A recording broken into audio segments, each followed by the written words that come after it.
સુવિધા નહીં, કોઈ ફેસિલિટી નહીં, કોઈ આર્મી નહીં, કોઈ પોલીસ નહીં.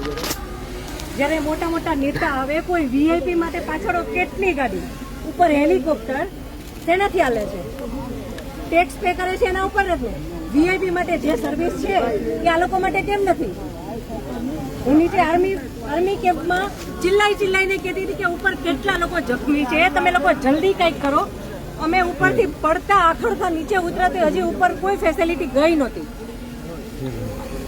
ઉપર આટલું બધું થઈ ગયું હતું, નીચે આર્મીને ખબર કેમ ન પડી કે ઉપર આ થઈ ગયું છે? આતંકવાદી અમારી સામે આવીને ગોળી મારી જાય છે, હિન્દુ મુસલમાનને અલગ કરીને હિન્દુના બધા ભાઈઓને ગોળી મારી છે. તો આપણી આર્મી કરે છે શું? લાખોની સંખ્યામાં આર્મી હતી ત્યાં, અને જે ટુરિસ્ટ પ્લેસ છે ત્યાં કોઈ આર્મી મેન નહીં, કોઈ પોલીસમેન નહીં, કે કોઈ ફર્સ્ટ એડ કિટ નહીં, કાંઈ જ સુવિધા નહીં. એમાંથી એક આર્મી મેન એવું કહે છે કે તમે લોકો ઉપર ફરવા શું કામ જાઓ છો? હવે તમે મને એ વાતનો જવાબ દો. જો આ રીતનું હતું તો તમે અમને જવા શું કામ દો છો? નહીં, હવે મારા ઘરનો સ્તંભ વયો ગયો છે, હવે તમે મને પાછો આપો, મારે બીજું કાંઈ ન જોઈએ. આજ પછી કોઈ દિવસ કોઈ વોટ જ નહીં કરતા. જો આપણી ગવર્મેન્ટને પોતાની જ સુવિધા રાખવી છે, તમારા પાછળ કેટલા વીઆઈપી હોય છે, કેટલી ગાડીઓ હોય છે, તમારો જીવ છે. આ ટેક્સ પે કરે છે એનો જીવ નથી. આ છોકરાઓનું શું? આનું ભવિષ્ય શું?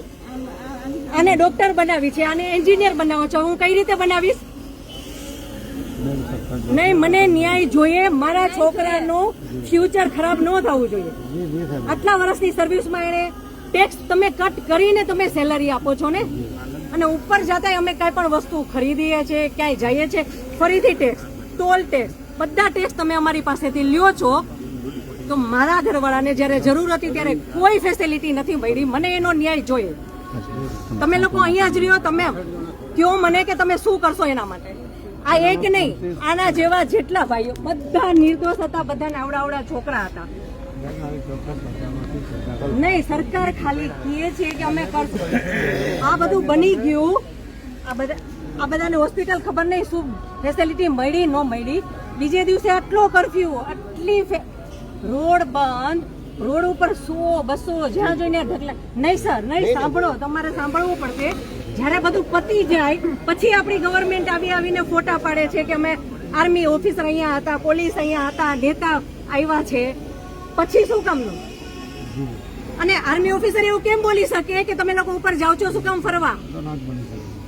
અને ત્યાં એક બોલ્યો તો બાકીના બધા સાંભળતા હતા, તો કોઈ કાંઈ ત્યારે કેમ ન બોલ્યું? અમે ત્યારે એમ બોલ્યા કે આર્મી મુર્દાબાદ, કે આર્મી હાય હાય, તો અમને પકડીને કેમ અંદર ફેંકી દે છે?